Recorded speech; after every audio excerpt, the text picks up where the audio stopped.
Welcome to video number 8 of Nauck's Vintage Records Vintage Stuff Auction number 1.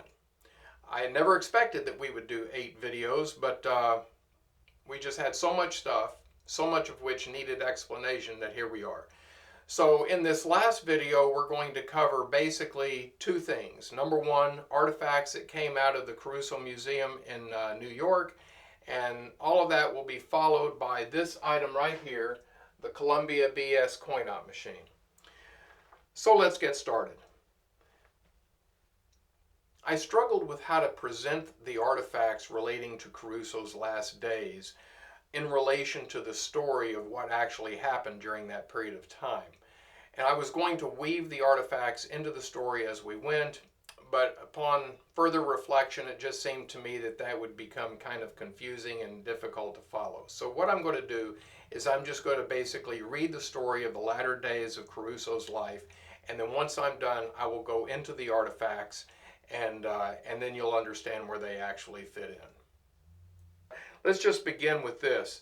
I hope that I do justice both to Caruso and his legacy, as well as to the artifacts that are entrusted into my care with this. But this is just a pretty abbreviated version of what went on over the last year or so of his life. So in 1920, Caruso was 47 years old. There were a number of things that happened in his life that were somewhat traumatizing, both to him and his family. And he was experiencing some pretty severe headaches during that period of time. Some of his performances were a little bit below his usual excellence, let's say. So he was not really functioning at the top of his game at that time. There was just a lot of stuff going on with him. But it was really in December of that year where things started to truly break up. That began on December 3rd, 1920, when Caruso was struck on the back just below his kidney by a piece of falling scenery during a performance of Samson and Delilah. In the final act, you've got these big columns, pillars in the temple, and Samson is leaning up against the pillars. If you're familiar with the story of Samson in the Bible, you know what this is all about. And he pushes on the pillars to bring the temple down. And these pillars in this particular performance were basically stacks of like barrel rings or something. And there were ropes attached to them so that the stagehands in the wings and maybe up above could pull so it would fall outside of the area right there in the middle of the stage where the singers were. But in this particular performance, things didn't go according to plan, and one of these things fell and hit Caruso in his lower back. Being the guy that he was, Caruso just kind of shrugged it off and went on, even though it was a very sharp blow and caused him a great deal of pain. 5 days later, on December 8th, he began coughing up blood at a performance of Pagliacci. Then 3 days after that, he coughed up even more blood during a performance of L'Elixir d'Amore, and Dr. Philip Horowitz, Caruso's personal physician, withdrew him from the show after the first act, and the show was canceled. Then another performance of L'Elixir was canceled on December the 22nd, but Caruso insisted on singing in a Christmas Eve performance of La Juive with Florence Easton. Dr. Francis Murray, attending physician at the Vanderbilt Hotel, where Caruso was then living, taped up his abdomen to help alleviate the pain. Though Caruso completed the performance, he did so at great personal cost. He was in such agony that he cried real tears in the final act, singing the aria Rachel Condisegnar as he was held upright by Easton. The next morning, during a hot bath, he experienced piercing pains in his chest. His cries were so loud that virtually the entire hotel could hear him. Dr. Murray rushed to his suite and gave him morphine. The next day, 5 or 6 physicians were consulted at his bedside, including his lung specialist, Dr. Antonio Stella, Surgeon John Erdman, and Dr. Horowitz. The consensus was that Caruso was suffering from acute pleurisy, which is an inflammation of the membranes surrounding the lungs and lining in the chest cavity. But Dr. Horowitz vehemently disagreed with that, expressing his belief that Caruso was suffering from intercostal neuralgia. Eventually, Caruso's wife Dorothy demanded that Horowitz leave and never return, but it was ultimately determined that Caruso was suffering from empyema, the collection of infected fluids within the pleural cavity. Dr. Erdmann considered it a matter of life and death to act as soon as possible, and the operation was performed on December 29th in the library of Caruso's Vanderbilt apartment. In total, 6 operations would be performed on him in the space of 3 months. And those primarily were just to drain fluid from abscesses there in the pleural cavity. And in one of those, they took 4 inches out of one of his ribs. So throughout this period, Caruso insisted on returning to Italy. When he felt poorly, he wanted to die there. And when he felt much better, he wanted to go there to convalesce. Though his family, friends, and colleagues begged him to relax and recuperate stateside, Caruso was adamant. So plans were made, and he set sail with his entourage at the end of May. Arriving in Italy, Caruso was greeted by his brothers Giovanni and Rodolfo, Caruso's firstborn son. He spent several weeks in the company of family, friends, and a steady stream of musicians, singers, and assorted guests. Over the next few weeks, the tenor appeared to be gaining back some strength and vitality. But this July 19th letter to Dr. Stella indicates the onset of a turn for the worse. So I'm going to read a letter to you that he wrote to Dr. Stella on July 19th. There are some words here that were indecipherable to the person doing the translation. When I get to that, I'm just going to say blank. My dear doctor, your letter pleased me a great deal, but still, I was embarrassed not to have been the first to write. Ah well, since I've arrived in my homeland, I haven't had a moment to myself, and I fear that if this situation continues, I shall fall ill again. I try to meet each day as it comes, but I don't succeed. Therefore, doctor, you will forgive my silence, but today I shall try to correct this situation and bring you up to date regarding my convalescence, as I see you are interested. The ocean voyage went rather smoothly, taking my prescription medicine. I stopped in Naples for 10 days and was immediately visited by my old doctor friend who started peroxide irrigation and silver nitrate applications. He prescribed general restorative treatment because my arms and legs were still weak. But seeing that after a few days, the blank, to use his word, showed no improvement, and on the contrary was getting worse, and as treatments were bothering me, I begged him to let me follow my old method, which is simple irrigation and painting the wound with tincture of iodine and nothing by mouth. So I arrived at this stage following my own methods, and now I feel rather well, but still a little weak, and a little hole is still open. What he's referring to there is the incision from his previous, most recent surgery, which actually would have happened back in April, and it was located on his back. My hand has no sign of improvement. There he's talking about his hand, which had gone numb over the course of this treatment in the spring, and he described pins and needles in it and so forth, and it was really a disability. His entire body was atrophying, having just been laying in bed for all of this period of time.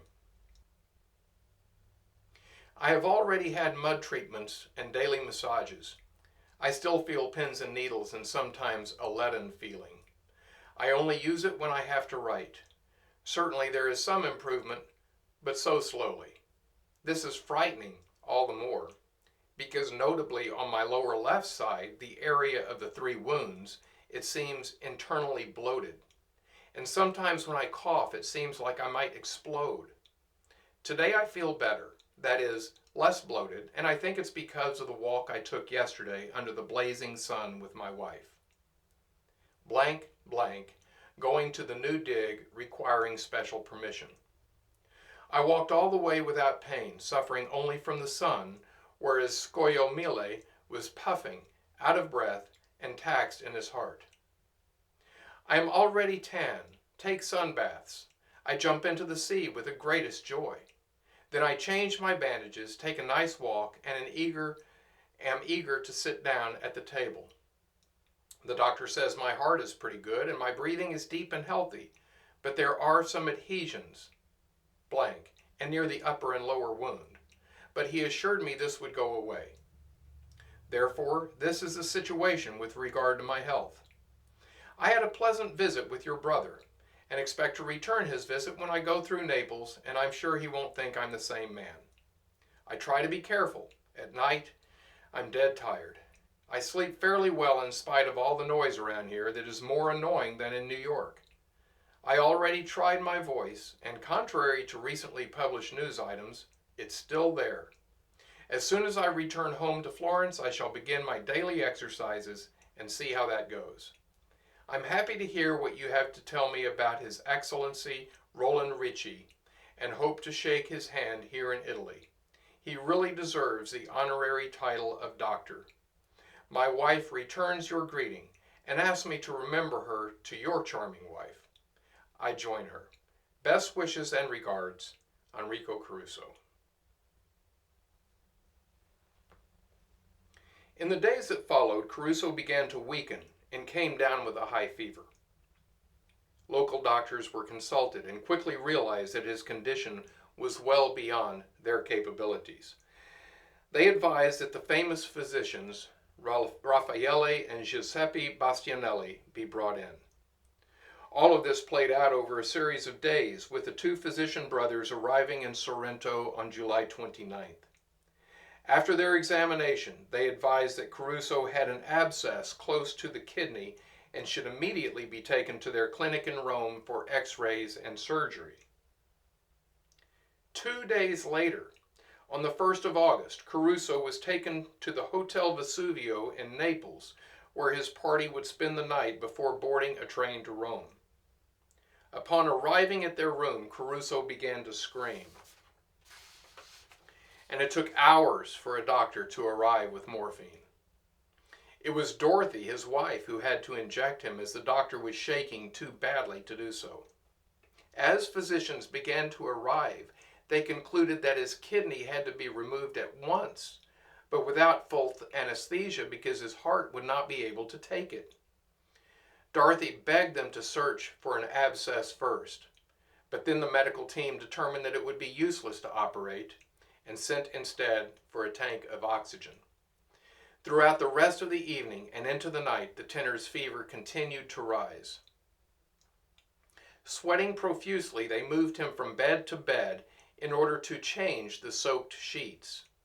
Rodolfo stayed by his side during the night, but around 5 in the morning he was removed from the room to allow Monsignor Tonello, a great friend of Caruso's, to administer last rites. Caruso passed away at 7 minutes after 9 on Tuesday morning, August 2nd, 1921. He was 48 years old.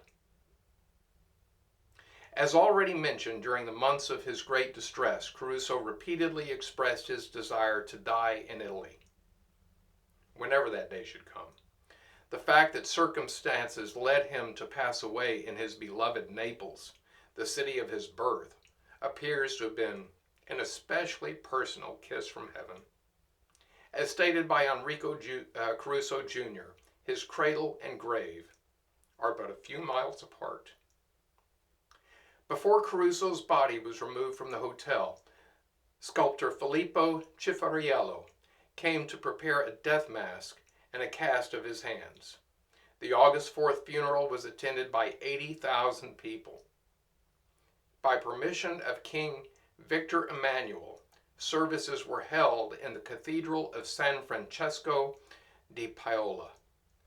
Until that day, funerals in the cathedral were only held for kings and members of the royal family. In this book, the biography of Enrico Caruso, entitled Enrico Caruso, My Father and My Family, by Enrico Jr. and Andrew Farkas. An entire chapter is devoted to the subject of the doctors involved in Caruso's decline on both sides of the Atlantic, as well as his diagnosis, treatment, and subsequent demise. One of the biggest questions has to do with the initial diagnosis of pleurisy in the thoracic cavity versus the abscess next to the kidney that the Bastianelli brothers diagnosed. There is a good chance that this was the underlying issue from the beginning. The lower abscess eventually ruptured, causing septic peritonitis, which ultimately took his life. We're not going to dive any deeper into that topic, but I highly recommend this book to our viewers. It has greatly assisted me in understanding the events surrounding Caruso's last days, and I especially want to thank Mr. Farkas for his time and assistance in answering my questions. This biography will appeal not only to those who have an interest in Caruso and his music, but to anyone interested in the musical scene of the early 20th century. It is fascinating, highly informative, well-written, and meticulously documented. So now we're going to turn our attention to the artifacts, which, unless otherwise noted, and I don't think there are any that will be otherwise noted. I think everything that we're about to see did in fact come out of the Caruso Museum, founded by Commendatore Aldo Mancusi of Brooklyn, New York. Okay, we're going to start off these items. We're going to take these in chronological order. A few of these things came before the period of time about which I just read. So we're going to go ahead and do those first, and then we'll get into the things pertaining to his last several months. So we're going to start off with a caricature of W. Ragiovine, and that is a correct caricature here to my left. A very distinguished, elegant-looking gentleman about whom I could find nothing. We see some staining here at the top, some paper loss down here on the lower right, a little chipping over here, but a very nice looking caricature in very good condition, signed Enrico Caruso, November 9th, 1908. This particular caricature appears in the 1914 Book of Caricatures. I think we looked at this earlier in the show to see another one. This is located on page 150. Let's just turn there, and you will see it here.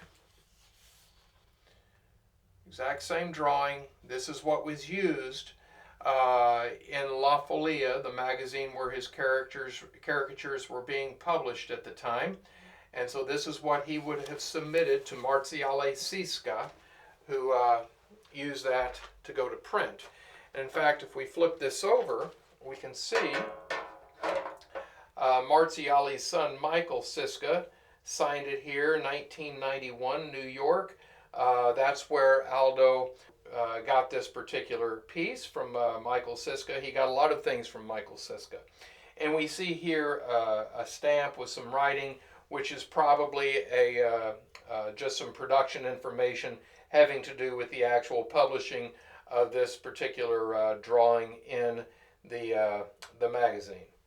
All right, so that is whatever lot you see there on your screen. That is the first item in this series of items coming from the Caruso Museum. The book here, this 1914 book, is not being sold in this auction. We'll be referring to that again before we're done with this particular video. This book, however, this is a later compilation of Caruso caricatures, a new book of caricatures by Caruso, published by La Folia di New York by Michael Sisca. All right, and so how I discovered the caricaturist Caruso by Marziale Sisca, the very original guy. This is just a wonderful book. Look at how Caruso will take a letter and use it to develop the final caricature. So here's a picture of Caruso starting with a C and how he got there. Isn't this interesting? I mean, this book has just got some fabulous stuff in it. Things that were in some cases unpublished in those earlier caricature books. So anyway, and then in the last part here, we have a number of very interesting letters with their translations written by Caruso. So this is something else that this book has that some of the other books do not. So that is the next lot. I've been dealing in records now for 40 years. And over the course of that time, I've run across a lot of autographed records by artists that are very famous and some that you would not recognize. But I have never run across an autographed Caruso record for whatever reason. I would have thought that the number of drawings that Caruso did and places that and circumstances in which he signed his name to various things, that there would be probably plenty of autographed records. But if there are, I have not seen them. But I found I received two autographed Caruso recordings in the museum collection. This is one. In fact, they are both just like this in frames that are identical. And if we look down here at the bottom, we see this little tag, Discoteca 78 RPM Collezione Privata Umberto Ricci. So Umberto Ricci is an individual that I haven't been able to find anything about. However, you may have heard in that letter that I read earlier, Caruso's reference to a Roland Ricci. Roland Ricci was actually the Italian ambassador to the United States, and he and Caruso were very close, and Ambassador Ricci came and visited him a number of times when he was sick there in New York. I don't know if Umberto is related to him at all. Perhaps he is, perhaps he isn't. Obviously, this little tag here is much later than the 1920s, so I don't know when this whole thing was put together. Maybe I will be able to find that out, and if I do, I will let the winner of this particular item know so they'll understand better the provenance of this record. But you have here a German pressing, gramophone pressing, Schallplatte Grammophon, and Enrico Caruso's very bold signature right across the middle. Just a very, very attractive piece. I did not take or attempt to take this record out of the frame, so it's a little difficult to grade because it's behind glass. But basically, I graded it E-. It looks very, very nice. I don't see any kinds of cracks or any problems with it. I'll show you what the back of this looks like. This is a single-faced record, but it has the recording angel logo on the back, which you typically will find on these German pressings. Our next item up is a artifact that was donated by a woman whose last name was Sclafani. This was donated to the museum in 2017. This is the letter that she wrote when she sent in this item. This is a banquet program from the Italian Chamber of Commerce in New York's 14th annual banquet held Saturday evening, February 1st, 1919 at the Waldorf Astoria. So let's take a look at this. Very nice silk-covered program. Obviously it's showing some age. We have some stains. We have some fraying around the edges. A nice, what appears to be a pewter emblem here at the top. Look at that huge bold signature by Caruso. Isn't that great? And then we have the picture of the Italian Chamber of Commerce in New York. Design here. We've got the menu. Well, first, I guess we have the speakers. And then we have the menu. Of course, we have to start with oysters. No great banquet doesn't start with oysters. Then we have music. And that's it. So, Board of Directors and Committee. So that is a very nice little item with a very large signature. Okay. Next up is this newspaper from the Montreal Herald, dated Monday, September 27th, 1920. All right, so now we're in 1920. I hope you can see that without a lot of glare on it. How's that looking? Pretty good. So here we have World's Greatest Tenor in City. Basically, this is just an announcement of Caruso's arrival into Montreal. There is one little part in here which I found interesting. I'll just read this right quick. Questioned as to his preference in music, Signor Caruso unhesitatingly pronounced in favor of grand opera, but added that he did not care much for singing into phonographs. It was difficult to get the right result, and sometimes, in this connection, he had sung the one song over half a dozen times before he felt satisfied.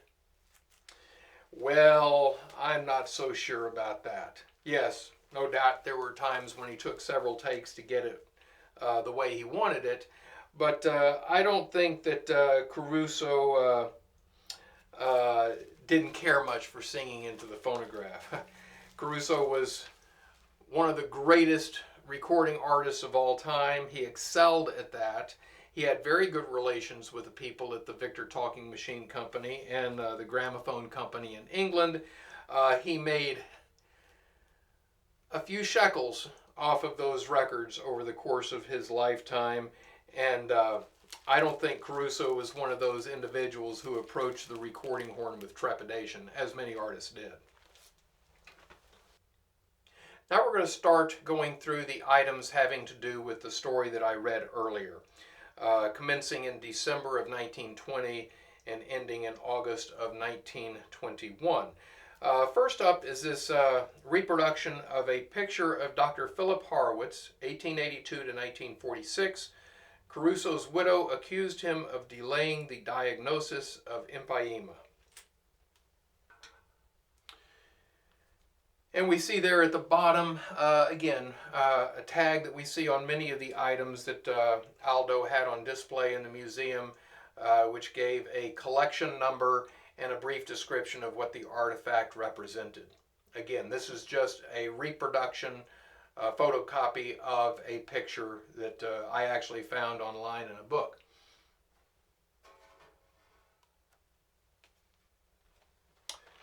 Here we have a fabulous piece. This is a caricature by Caruso of Dr. Stella, somebody who had been his lung physician for a long time. This particular caricature, signed here on the lower right corner, was done, it looks like 1910. This is actually pictured in the 1922 book, and we will look at that momentarily. But first, let's take a look at this right here on the left.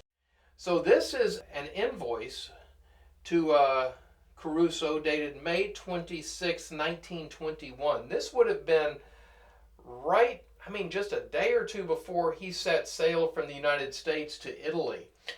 This invoice covers a period from December, does that say 26th? December 26th, 1920 to January 19th, 1921. Yeah, for that particular line item. But it actually goes all the way down here to May 26th. So it covers the period of time just before his operation to just before he left for Italy. Now, Dr. Stella was not the man who performed that operation. That was Dr. Erdmann. And I didn't see any indication that Dr. Stella actually performed any operations himself. He may have, but if he did, I'm not aware of that. But look at the figures here. Caruso owed him $15,000, whatever it says, $850. But the good buddy discount, he got it for $15,000. So we shaved off the change. $15,000 was the bill. $15,000 in 1921 was one large sum of money. And of course, this is just one of his doctors. Man, I can't imagine what Caruso's medical bills were like.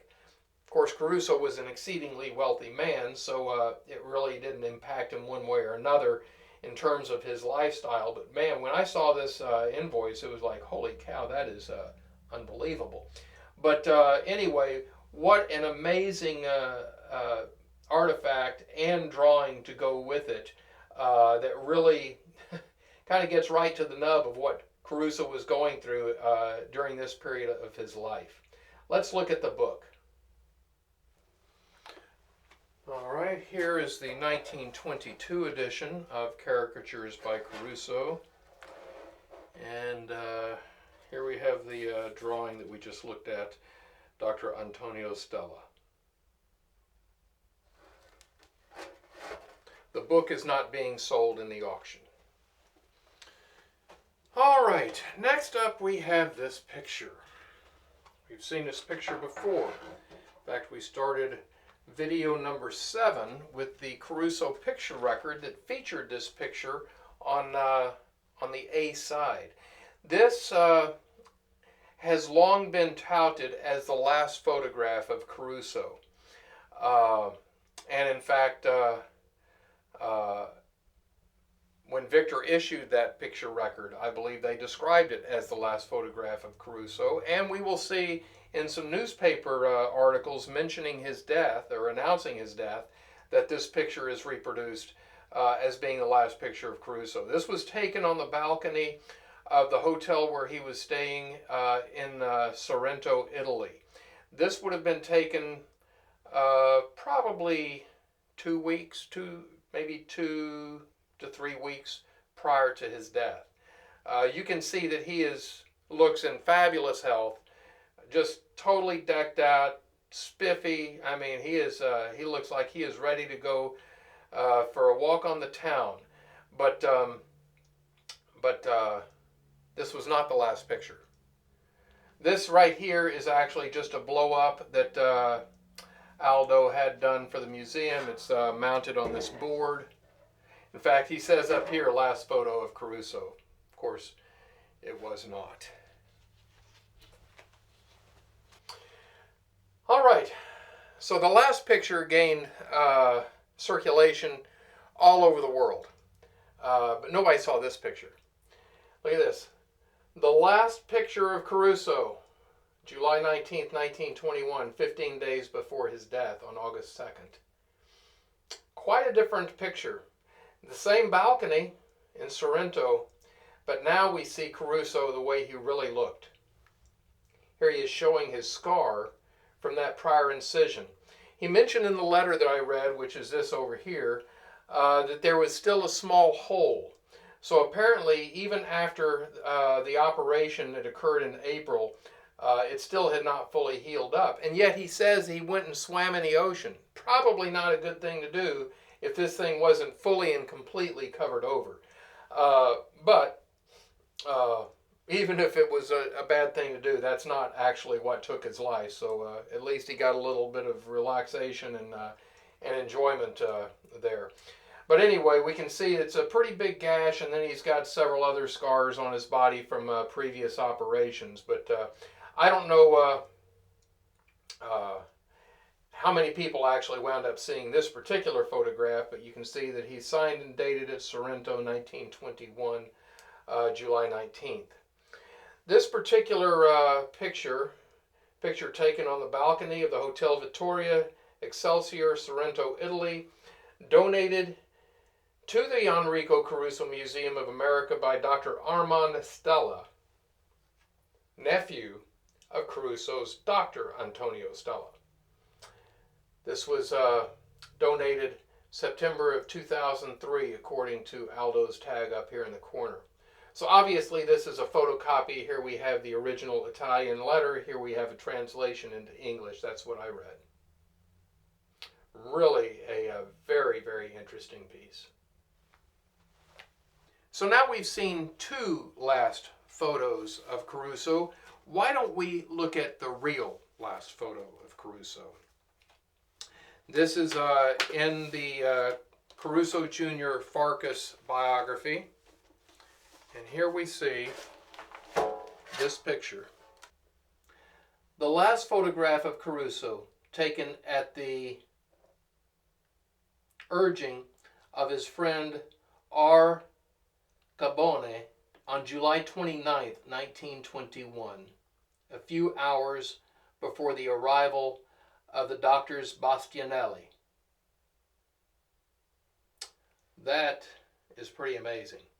So here we see Caruso, looks like in just a gown, not all dressed to the nines as we saw him before, sitting behind the back of this chair. That would have been 3 or 4 days before his death.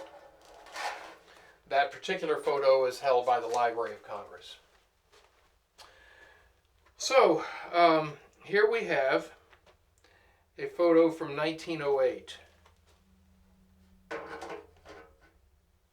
This is a picture of Caruso with his very good friend, Father Tonello. This is not the original picture. This is just a modern copy of the original photograph.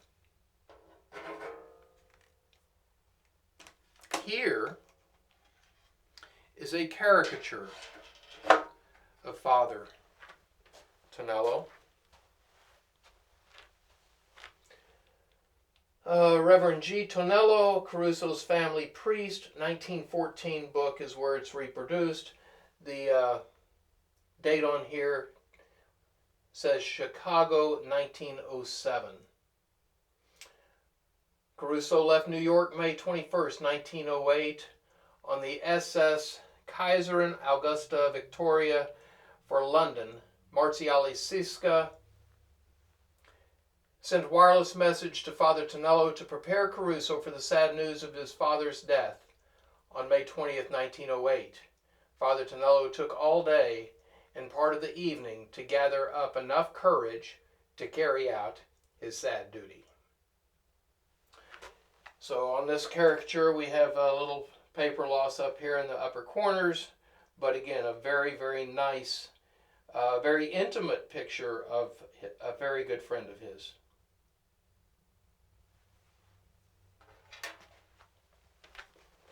And here in the 1914 book, we have the picture we just saw.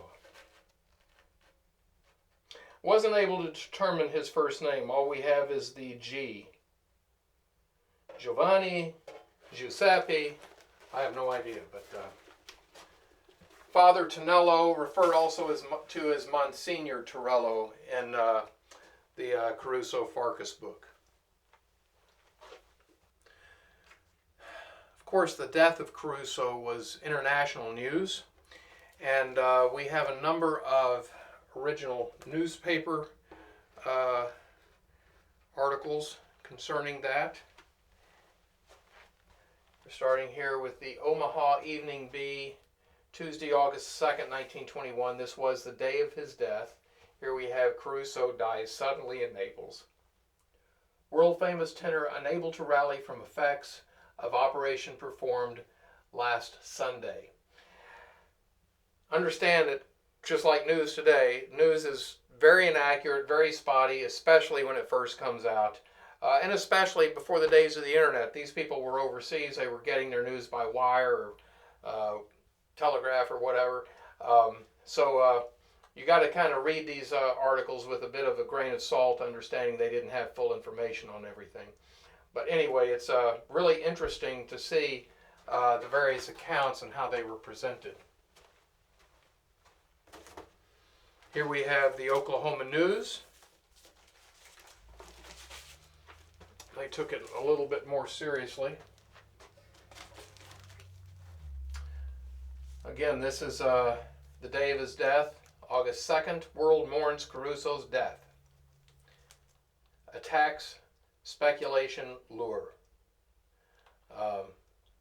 Here is a picture. I believe Enrico Caruso, when this picture was taken, was improving at his villa in Sorrento, Italy. He is shown looking out over the Bay of Naples. He died today. So they're not actually advertising this as the last photo, but sometimes they did in other places.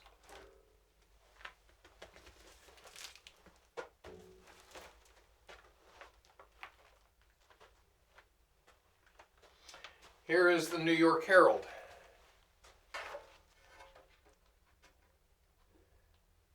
This is Wednesday, August the 3rd. And here we have Caruso in his last photograph. Here we see him standing on the balcony.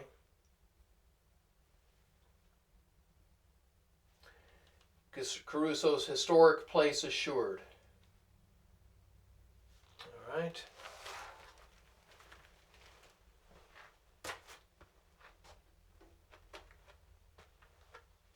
This is the same thing we just looked at but in a framed reproduction.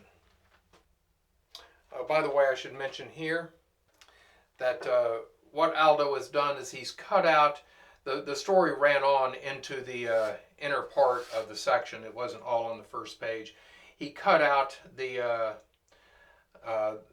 the story inside the newspaper, and he put it inset here. So we have the beginning of the story here, and we have the conclusion here on the side, so you can read the whole thing at one time. Here we have the Sun, a New York City publication. This is their sporting final, and so you see Judge Landis bars Black Sox from Diamond. Toady finishes first in the Seneca Stakes. So we have horse racing, we have baseball, and so forth. Caruso's death was so important that it even made the sporting page, but it was on page 2, so you don't see any reference to it here on the front cover. Here we have the August 6th, 1921 edition of Musical America. A very interesting magazine, or newspaper, which really goes into the details of various singers and productions and so forth. Lots of interesting stories on Caruso over the years. Here we have Enrico Caruso Dies in Naples. A full-page tribute that continues inside. Next up, the death of Enrico Caruso, the world's greatest tenor. This is from an unknown publication. Page 454. I am not sure that this is an actual page or if it's a reproduction of the page. I don't want to open this frame up to find out, but a pretty good picture of Caruso laying there as the viewing proceeds. You can see those in the background. Here is the funeral of Caruso in Naples, Italy, August the 4th, from the midweek pictorial, August 25th. And like the previous lot, I can't guarantee that that's an actual page, but it appears to be. We have, looks like a couple of mounting stains up here, a little chipping around the edge. So this one looks like it's probably real. And the other one probably is too. I'm not exactly 100% sure, so I'm not guaranteeing that one way or another, but there you have it. The crystal coffin that contained the body was placed in an outer casket which rested on a high dais. So Caruso's body actually, for several years, was available for people to actually go view. This crystal coffin that it speaks of is pictured a little bit better in the Caruso Farkas book. Our next lot is this recording on the OK label, lot number 86001. Again, this was from the museum's collection. The funeral of Caruso in Napoli. It says Faircore down below. That's actually kind of a pseudonym for Ferruccio Corradetti, a very famous opera singer of that period of time. Died 2nd of August 1921, parts 1 and 2 by Faircore and Company. This is not truly a recording from the funeral of Caruso. This is a studio recreation of that. In this recording, you'll hear Tito Ruffo giving a short eulogy. In fact, that is not Tito Ruffo. Again, that's just an unknown actor speaking those words. So this is not what it purports to be. Similar to what we see in other recordings, like the assassination of McKinley speech, which the record companies kind of probably somewhat intentionally intended it to look as if you were actually buying a copy of McKinley giving his last speech, but you weren't. You were buying a studio recreation of that. So same thing is going on here. A very nice copy of this record. It grades E- with a few scuffs. So now we come to the crown jewel of the vintage stuff auction. This is Caruso's death mask. Earlier in the video, I noted that on the day of his passing, August the 2nd, 1921, that occurred in the Hotel Vittorio in Naples. And while the body was still there in the hotel, sculptor Filippo Cifariello came to the hotel and made the death mask. And that is what we are seeing here. I don't think we're seeing the actual death mask that he made at that point. Of course, at that point, he would have been making a negative, laying the wax and the plaster, or whatever the formulation was, on the tinner's face. And then that would be the mold from which he would have created something like this. I don't have all the details on this particular item that we're looking at right here. Is this the actual death mask that was created from that mold? I doubt it. But I have scoured the internet for information. I have found a lot of sites with a lot of death masks in various archives and institutions around the world. I have not found any that have a Caruso death mask. They might have Benjamin Franklin or Napoleon or whoever. There are many famous and not famous individuals from whom death masks were made. But I have not found any reference to a Caruso death mask. I can say this, and I was told this, in fact, by somebody who is very familiar with death masks and has done a lot of research on them, that the fact that we have this plaster around the outside is very unusual. If you go on the internet and you look at death masks, you'll see that typically it's just the head or just the face, maybe the face being set on a flat background or a round medallion of some sort. But to see the kind of the excess plaster fringe around the side, that indicates something that's typically going to be kind of unfinished. That's not the way death masks were typically presented. But this is, in fact, exactly what we would expect to see, and you're going to see why here in just a moment.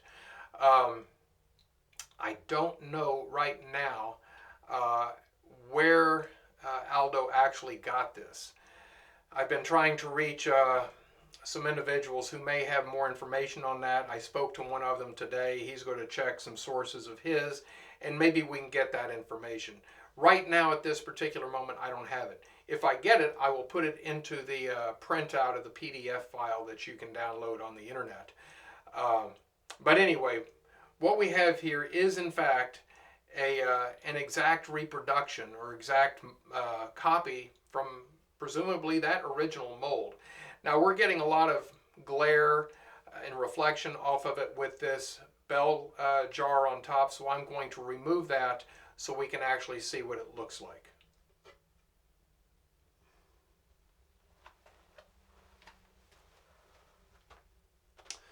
Okay, so I'm going to slowly rotate this around.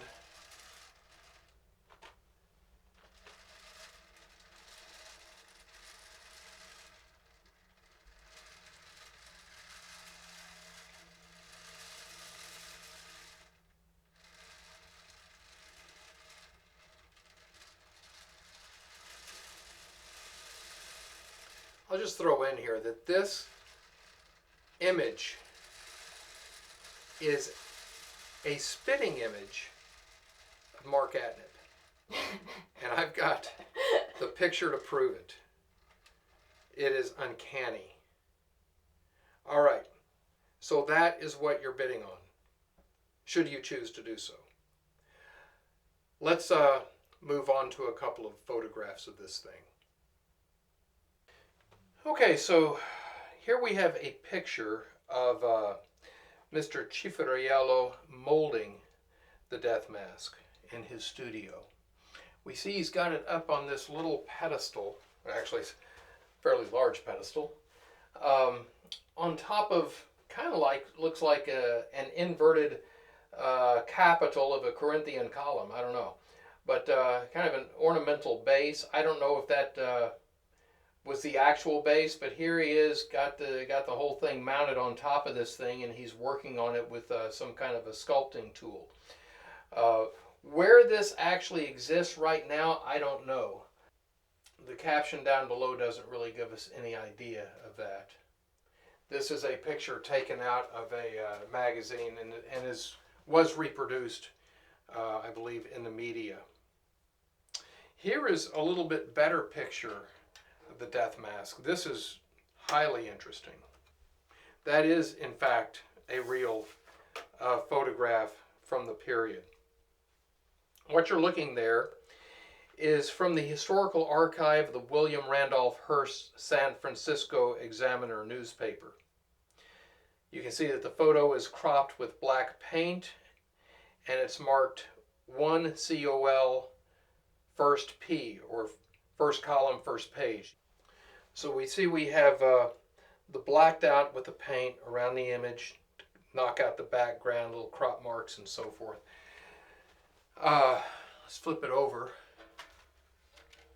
and that's what the back of this looks like.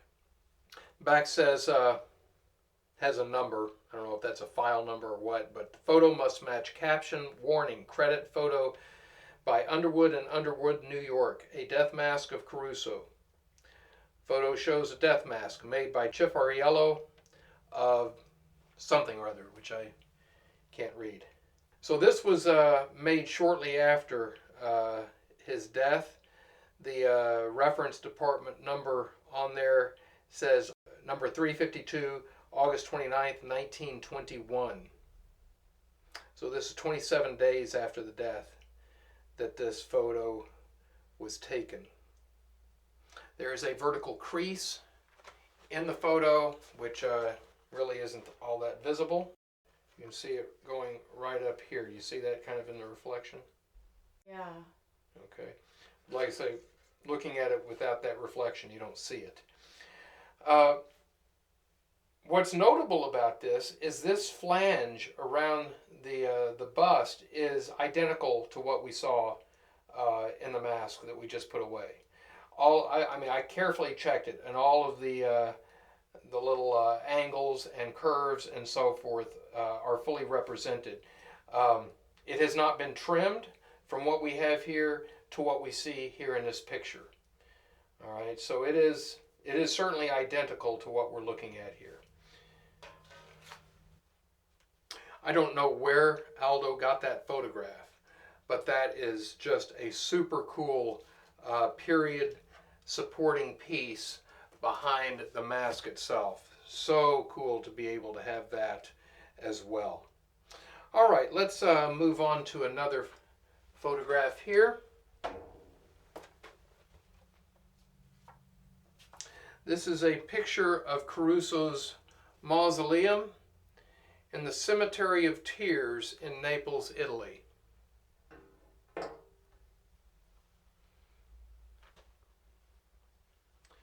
Mausoleum, a little bit misspelled there on the tag, but that's okay.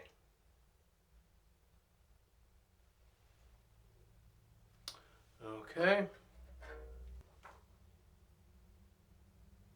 Now here we have a Victor record supplement from April 1923, picturing Caruso on the front holding a record. They say that this is a picture from Sorrento, Italy, so this would have been not long before his death as well. Caruso was always in the catalog of the Victor Talking Machine Company, later RCA Victor, later whatever, whoever happens to hold the rights to it to this day. Caruso records have always been available to the public for purchase. Here we have, here in this first panel, Red Seal Records. They're advertising 87538 Nina by Pergolesi. Of course, anything after 1921 is a reissue, an acoustic reissue at that. But the fact that even those acoustic reissues continue to sell and sell well are a true testament to his vocal prowess. All right, the final artifact that we are selling from the museum collection is this printed commemorative portrait of Signor Enrico Caruso.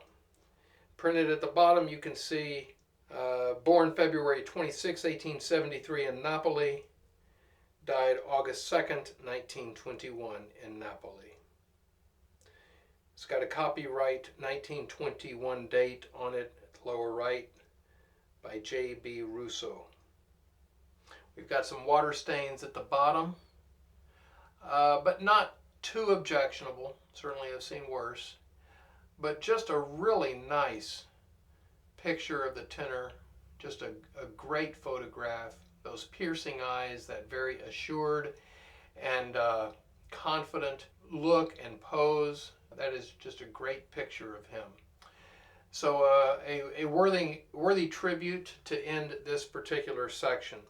Now in the catalog you will see that if you cared to do so, you could actually place a bid on lots 360 through 380.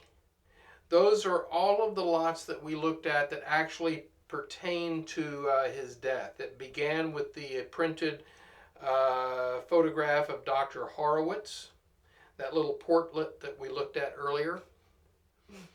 And it ends with this particular commemorative portrait of the great tenor.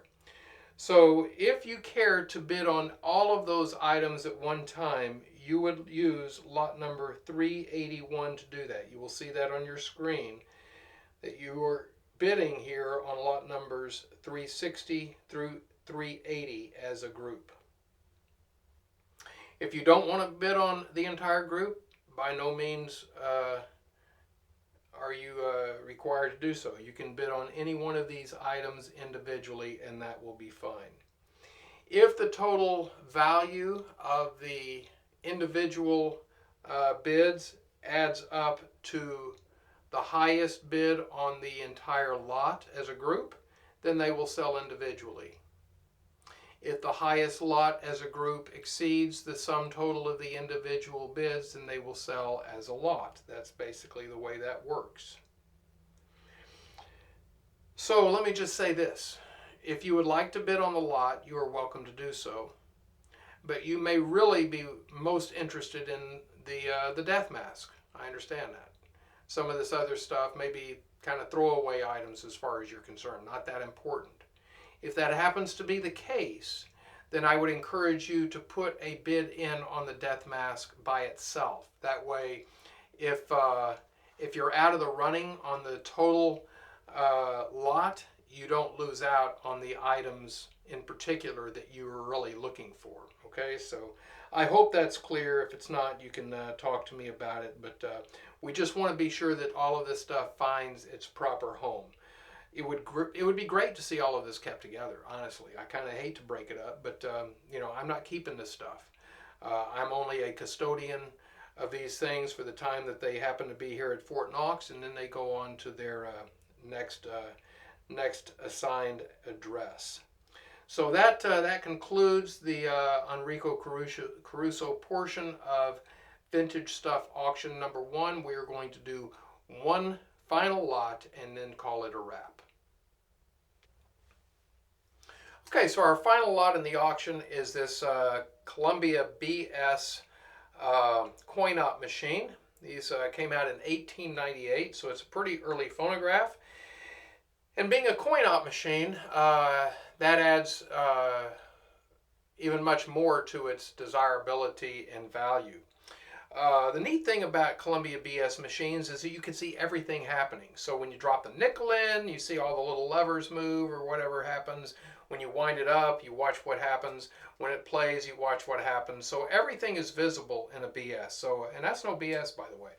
So that's pretty neat. This particular machine appears to me to be pretty original. You know, you see a lot of these things that have reproduction parts or things that have been cobbled together or taken off other machines, but this one pretty much, from my perspective, which granted is I'm not a phonograph expert by a long shot, certainly not like a lot of those phonograph guys out there, but you know, I've had a few in my life, and this one looks pretty good to me. So let's just kind of take a look at it. What we have here is this curved glass top. Again, the glass on this appears to be original. We have a mechanism here. The reproducer looks original. This hose and piece look good to me. Everything on the inside looks really good. This is the little coin box that the nickels fall into. You know, I don't really have another one of these to compare it to, but I don't see anything about that that screams reproduction to me. Really, the only thing that I can see on here that possibly could be a reproduction is the marquee, because these pieces were often missing or broken off. But even this looks pretty good. I mean, the finish matches. The wood appears to be pretty original. I think the thing in the back, the Columbia, is that right? I don't know. It looks like it could be good. Let's just turn it around here. You can see we've got a window on this side. We've got a panel back here. You could unscrew this and remove that if you needed to do so. Here is the little place where you would change out your sign on the marquee. I think that this cardboard is probably not original. I would say that. But other than that, maybe this piece inside is. So anyway, that's my thought. Again, you can see that the marquee looks like it matches the rest of the machine pretty doggone well. So I'm going to say it's original, but you know, you make up your own mind on that. The machine also has these four little feet that are made to be screwed down into the surface. So some guy who's coming in to listen to your machine doesn't decide that he really liked that selection and walks off with it. All right? So when these things were used, you couldn't just pick it up. Now, what is not original about this is the horn and the elbow. This is a little reproduction elbow that we're going to slide in there. Then the horn would go on top like so. So both of these pieces are reproductions. Really, probably a better solution. I mean, you could have had this. This was certainly done in the day where you'd have a little horn mounted. But perhaps more commonly you would have a set of ear tubes that would come off of this so that the person who's listening can hear it better without all the extraneous noise around him. And even more importantly, the people standing around could not hear, which means they'd have to put in their own nickel to hear it. You don't want, 10 people getting to listen to one guy's 5-cent selection, right? This is that would not help the proprietor of the arcade any. So ear tubes would probably be a better idea for this. Okay, so I'm going to take this back off. I'm going to lift this, and then I'm going to turn the machine so that you can get a better idea of what it looks like on the inside.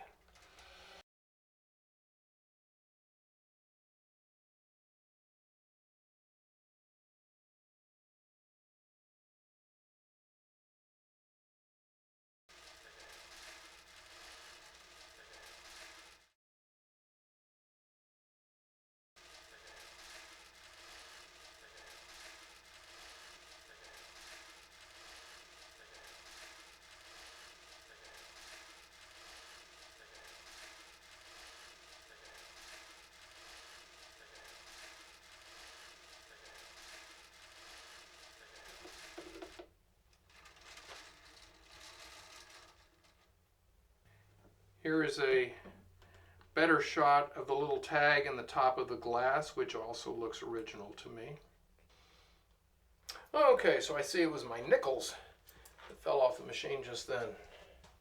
So we're going to drop one in and see how this functions. So we have the nickel, drops in the chute, it rolls down, it falls into place on top of a little lever, which opens up a little stop to a cam wheel, and that will enable us to wind this up. You know, before we do that, maybe we ought to put a cylinder on it. What do you think? Yep. I mean, if we're going to pay, we might as well be listening to something, right? If we're going to pay, we should play. If we're going to, yeah, exactly. So let's play.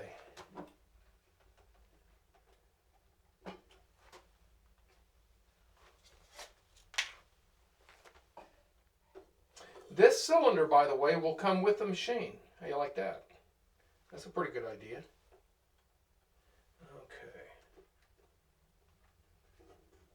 Okay.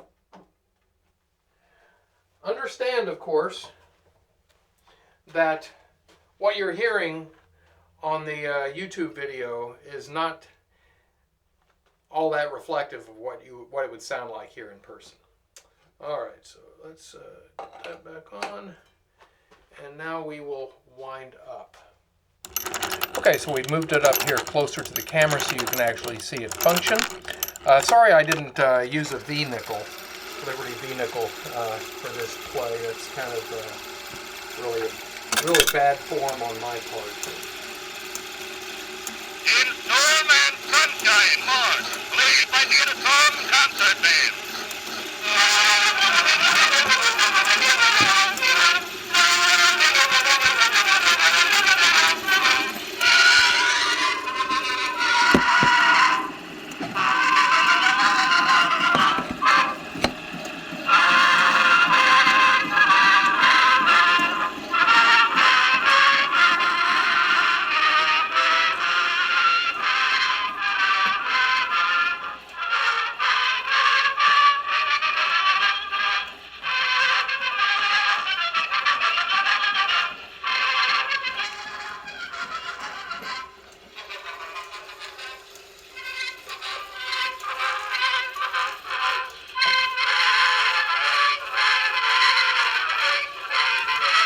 So in 1898,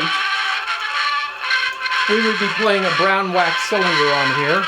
The cylinder that we're listening to is probably 4 or 5 years later than 1898. The machine itself probably doesn't date from 1898 anyway. They made these machines for a period of time. But all of the cylinders that this would play would have been 2-minute wax.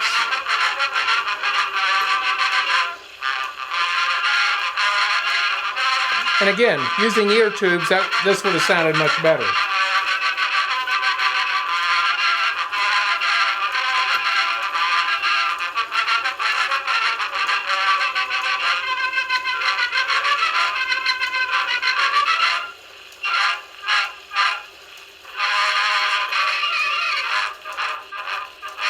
Ah, you thought they were about to end, huh? Not quite. It's very cool to see the crank rotating backwards. That is a feature of very early phonographs.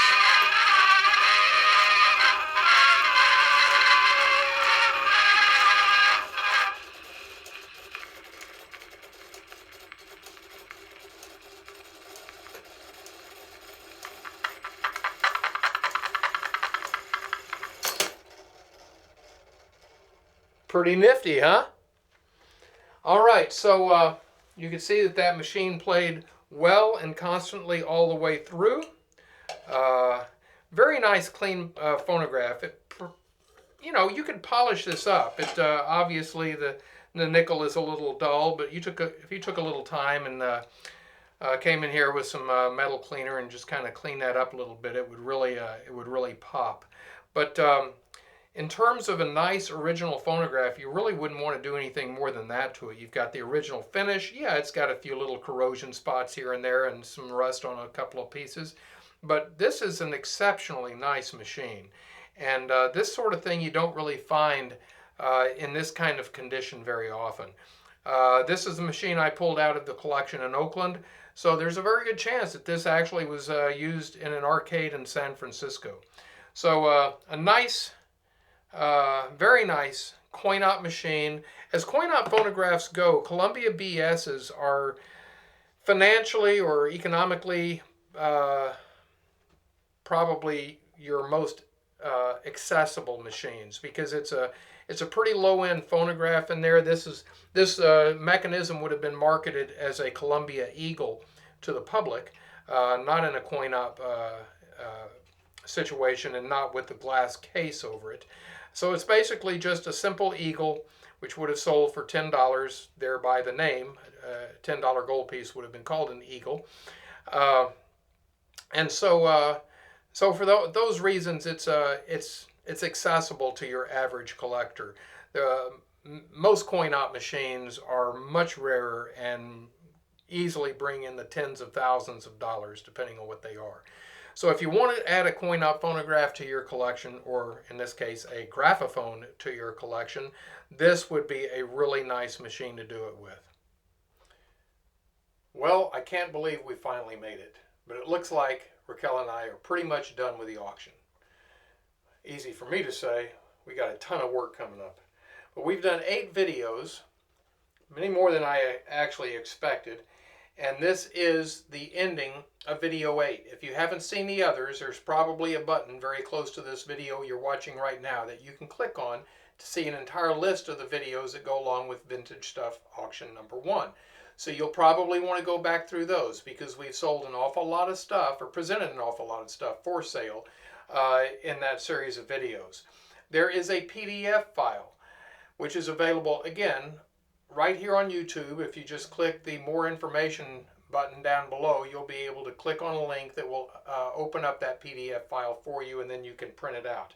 Or you can go to our website at 78rpm.com and download it there as well. That is a listing, about 14 pages, of everything that we've shown in this auction.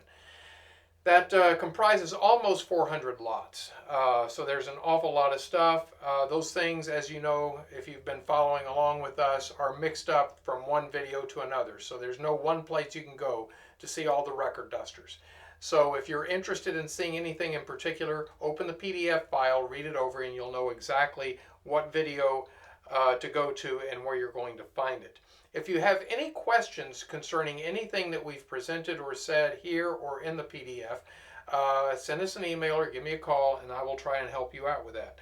I want everyone to bid with full knowledge of what it is that they are bidding upon. Those bids will be accepted either by mail, email, fax, phone, or using the online bid sheet. And in fact, that is the preferred way. Please use the online bid sheet if you're able to do so. If you haven't already created an account, go to 78rpm.com, click the current auction tab, and you will see a button there to press in order to register for the online bid sheet. Once you've done so, it's a very simple task to bid in the auction. You click in the lot number you're interested in. It will pop up with a brief description of that lot, so you know that you haven't made a mistake in typing in the wrong number. And then you, once you finish doing that with all of the different items that you care to bid on, you click the Submit button.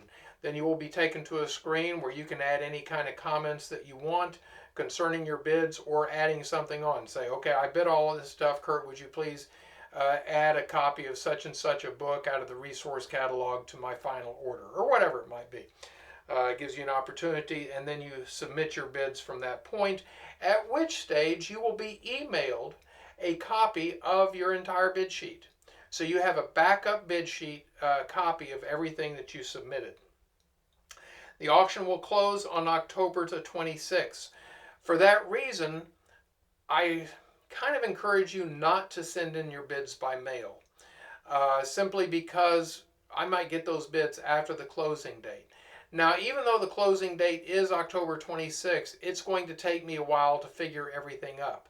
So if I do get some bids in by mail or whatever prior to the actual finalization of the auction, I may be able to include those, but there's no guarantee on that.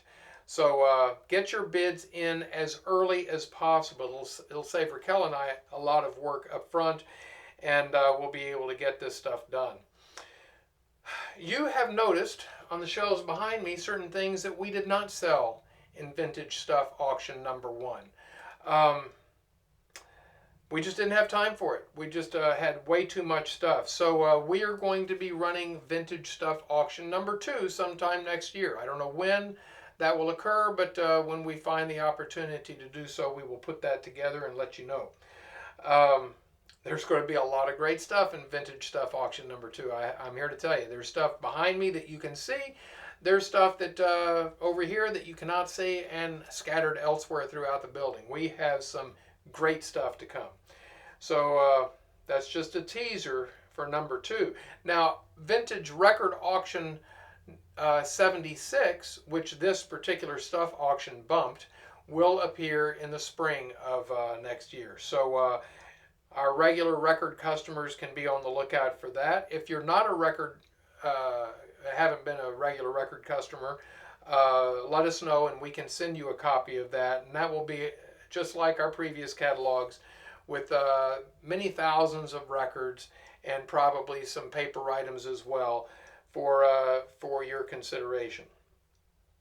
All right, packing. As I said in video 1, most of the packing for this stuff auction is going to be done pretty much by Raquel and I. There is some, as you see now, some stuff that's going to require a lot of attention and a lot of work to get it packed properly. This is not something that we're going to just be able to blow through. Our objective is not to get it to you soon, it's to get it to you intact. And I think ultimately that's your objective as well. Whatever age you are, you have waited that long to get anything that you're bidding on in this catalog. So you can wait an additional month or whatever it might take to get it to you properly. So our existing customers understand this. I don't need to say that to those who have been bidding with us for any length of time. But for any of you guys who are new, it's going to take as long as it takes. But rest assured that we are busting our butt to make it happen. So just be patient with us, and we will all be taken care of. As soon as we're done with this video, my sister company, Texas Ready, had 250 orders that have come in the last 24 hours. That gives you an idea of what we're dealing with over here. So just another, we're not sitting around, guys. We are working night, noon, and morning to make this happen. All right. I want to thank a few individuals who have been very helpful to me in terms of getting this put together and getting some information on items that I was somewhat unsure about. Andrew Farkas, who I mentioned as co-author of the Caruso book, has been very helpful to me over the phone with a number of my questions. Tim Fabrizio and George Paul, not only through their amazing set of books that we looked at earlier, but in email and phone exchanges we've had about certain items, have been very, very helpful. Robin and Joan Rolfs, good friends of mine up in Wisconsin. I did not actually talk to them about anything, but their books on Nipper collectibles were invaluable to me. And then there are others who I talked to or whose works I consulted who I don't even recall at this stage. But I apologize if I've forgotten to mention you, but I do want to just take note that there were others, and I am very thankful for your help. And I think that pretty well covers it. Nauck's Vintage Records has a motto, and we don't want to leave you without stating that clearly. You are to bid high, bid early, and bid often, right? Maybe a little bit late to be bidding early, but get your bids in as soon as possible. All of the stuff in the auction that we have presented is offered with no minimum bid, which is very different from our record auctions. All right? In a record auction, you say, okay, minimum bid on this is $3 or $3,000, whatever it might be, and we know it starts at that point. I did not put minimum bids on anything in this auction because there's a lot of this stuff that I really don't know where the market's at on some of this stuff. So I don't want to put a minimum bid on it. But as I mentioned in auction number 1, or video number 1, there are reserves on a lot of the things in this auction. The reserve is there to protect me as the auctioneer. There's just certain things I'm just not going to sell it for below a certain amount, largely because I can make a phone call and sell it to somebody right now for a certain amount. And if the bid level comes in underneath that, I'm going to go to that guy or that guy over there and sell it. Or there are things in here that actually I don't really feel all that excited about getting rid of. And I'm more than happy to put it back in my display case and enjoy it for another few years or whatever it is before it does sell. This is not a fire auction. I am not desperate to get rid of things. All right, so there will be, I'm sure, a few items in this catalog that don't meet reserve, and I will just hang on to those things. So bid as if you mean it. If you want something, bid what it is worth to you. If you like the Sarah Martin record duster, you say, oh, that is so cool, never saw one of those before, I've got to have it, then what are you willing to pay for it? If you're willing to pay $51.18, then that's what you should bid.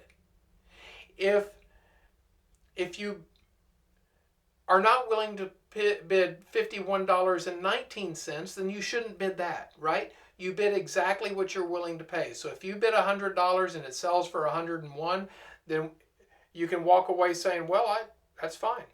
I wasn't willing to bid $101. $100 was the maximum I was willing to go on that item. God bless the guy that got it. If that's your attitude, then you bid properly. If you bid $100 and find out it sold for $101 and you said, God, I would have paid $250 for that, then guess who just messed up? You did. Because all of the high bids that we receive will be reduced to 10% over the second highest bid. So if you're willing to pay $250 for the Sarah Martin record duster, then bid $250. And if the next high bid is $100, you get it for $110. If the next high bid is $245, you get it for $250. But you know you're not having to pay any more for that item than you actually have to pay. I know that this implies a certain level of trust between you, the bidder, and me, the auctioneer. This is our 40th year in this business. We have conducted 75 record auctions over the years, comprising probably 500,000 records. We have an international reputation for being fair and honest in our dealings. If you haven't experienced that yourself, turn to your collector friends who have bought records from us in the past. There are countless guys out there who can say, I bid $1,800 on this item and I got it for $126, or whatever the numbers might be. We have the opportunity to screw you guys around if that's what we wanted to do. You know that, and I know that. But that's not what we do. That's not how we operate. We're going to be fair with you, as we are fair with all of our bidders. So that's why you have the ability to bid what you're willing to pay and get those bids in early, because we're not going to divulge your bid to anyone else. If somebody calls up the day before the auction closes and says, where is the death mask right now? What's your highest bid? Number one, I may not even know at that point, but even if I did, I'm going to tell you, I can't tell you. I'm not going to tell you. This is a blind auction. Nobody knows until the invoices go out who bought what, who was high, and what it sold for. All right? So you risk nothing in getting your bids in early. But you do risk us not getting them at all if you put it off until the last minute. All right? So get your bids in early. Bid high, bid early, bid often, and that way everybody comes out a winner, except for those guys who didn't bid high enough. All right? So I think that pretty much covers it. I want to especially thank Raquel, our videographer. She is amazing. She does a really good job. She has been putting in a lot of hours getting these videos put together. I guarantee you, whatever you see in the screen is not what happened here in this room. She does a lot of pretty good editing work to make these presentable and to kind of cover up my many mistakes. So thank you, Raquel. You are amazing, and we are really, really blessed to have you on board. And I think that pretty well covers it, guys. So again, thank you for joining us. I hope that you've learned something. I hope that you wind up with something here for your own collection, and I wish you the best of luck in the auction.